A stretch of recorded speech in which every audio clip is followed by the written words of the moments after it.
दोस्तों जय हिंद। प्रधान हैं भारत माता की जय।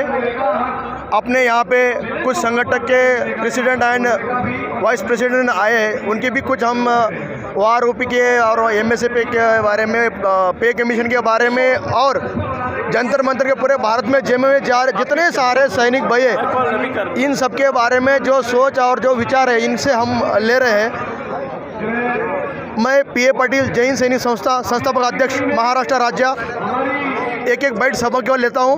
साहब आपका परिचय दीजिएगा। मैं कैप्टन मनिंदर सिंह कंगू, रोपड़ डिस्ट्रिक्ट मियांपुर ब्लॉक प्रधान। ये साढ़े ब्लॉक के सलाहकार हैं जो कि आरोपी के बारे में थानू सारे विस्तारपूर्वक दसेंगे। ये mister captain Rana Singh. Okay please sir. Rana साहब जय हिंद।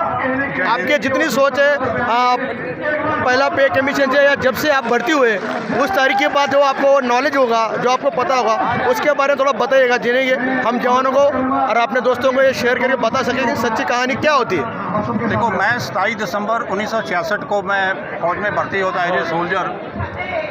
तो ये काम करते करते उस टाइम में हमारी जो बेसिक पे होती थी सिर्फ 80 रुपया हुआ करती थी एक सोल्जर की बेसिक पे। और उस टाइम में जो ऑफिसर होता था, सेकंड लेफ्टिनेंट उस टाइम भर्ती होता था, उसकी तनख्वाह हुआ करती थी 450 रुपये। जी, तो ये इतना डिफरेंस था, उसी टाइम से था। कौन से साल में? 1966 में। 66। जवान की जो तनख्वाह थी वो भी बी ग्रुप वाले की।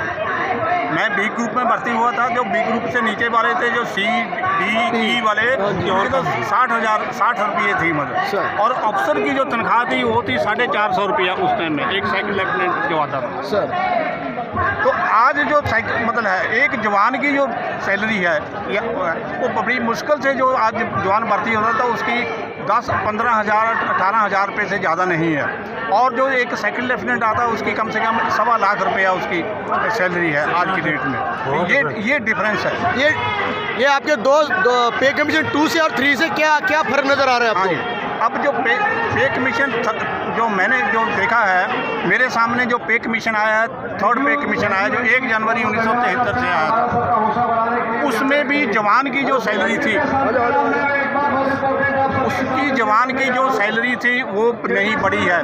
हमारे को सेकंड पे कमीशन में कोई एरियर नहीं मिला और मैंने चौथा पे कमीशन भी भुगता है जो 1 जनवरी 1984 को लागू हुआ था।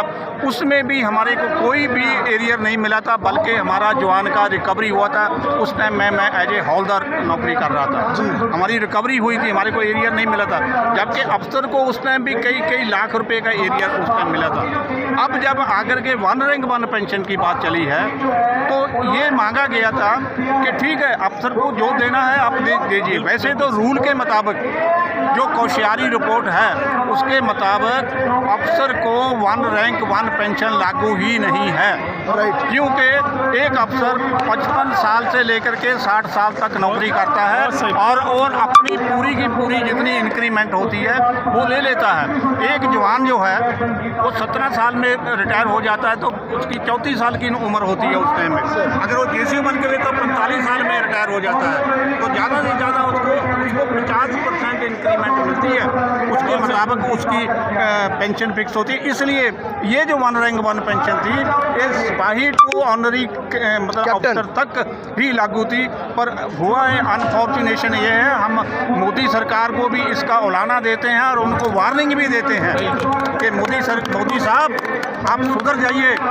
आपने यहाँ पर हरियाणा में एक रैली हुई थी, उसमें रेवाड़ी में जनरल BK सिंह उसमें आए थे और जनरल BK सिंह ने हमारे को ये बोला था, हम भी उस रैली में थे, मौजूद थे 2014 से पहले।